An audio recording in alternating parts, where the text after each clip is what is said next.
Well, our Lord Jesus said to beware of the leaven of the Pharisees.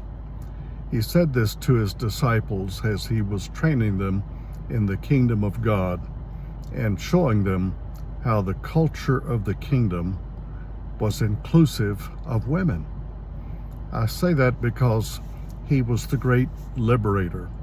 Jesus loved women who could share the testimony and the good news of the gospel. Remember in Lazarus' home, it was Mary that sat at the feet of Jesus. And this was an example of a disciple sitting at the feet of their rabbi. She was a learner. She was the beneficiary of Jesus' direct teaching. And many women accompanied Jesus on his team as he traveled from city to city. What Jesus had was actually a roving model of the community called the church, and it included men and women. At first it was only for the Jewish nation. Later God expanded that to include the Gentiles. I've written a book called More Than Equals. It's my second book on women in the ministry. I did that book because I'd been studying team ministry in the New Testament, and I was shocked to discover that Paul on his apostolic team had many women. 1/3 of Paul's apostolic team were women. You can see this. I break it out and enumerate the phrases, the words, the titles, the descriptions that Paul used for the women ministry team, ministers on his team, and it was exactly the same phrasing and words he used for the men. The Baptists, sad to say, have voted to exclude women from the ministry. They have they've made it official. They've disfellowshipped one of the giants in the faith, Rick Warren, and they've already been bringing back missionaries from overseas who had experienced the baptism in the Holy Spirit. They have adopted the cessationist theology that excludes the gifts and ministries of the Holy Spirit in the church today. And now they are excluding women from ministry. Friends, I say with great sadness, this is offensive to God and it grieves the Holy Spirit. You see, on the day of Pentecost, the Holy Spirit fell on men and women. Recall that even Mary, the mother of Jesus, was in the upper room. And Joel the prophet said, and this was quoted by Peter in Acts 2, that the Holy Spirit would fall on men and women. And why does the Holy Spirit fall on people? To enable them to worship, to pray, and to prophesy, or even to be anointed to teach or to preach.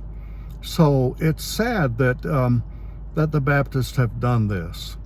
And I am here in Rogers, Arkansas today, just considering this with great grief and sadness that the Pharisees have won.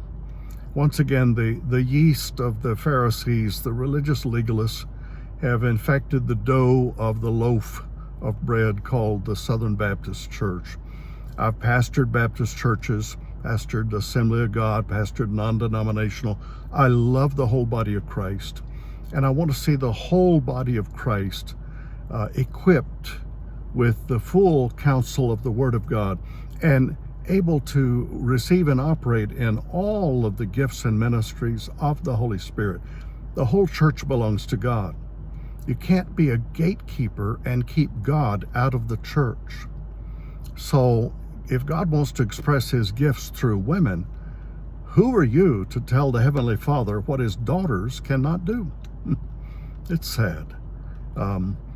In their effort to try and uphold the very scriptures that they believe in so strongly, they've misinterpreted some two particular passages that Paul wrote to correct some errors in the church that had nothing to do with good, spirit-filled, mature women teaching in the church. It had to do with heresies and idolatries and immoralities. I explain how that's so using really good modern exegesis in my book, More Than Equals. If you would like to read that book, you can obtain it by ordering it from Amazon.com. Look for my name, Ron Wood, and look for the book More Than Equals. It's a print-on-demand order. They'll print it and ship it to you within a week, and usually that's how it works. So if you've got any questions or discussion issues about this, I'd be happy to dialogue with you.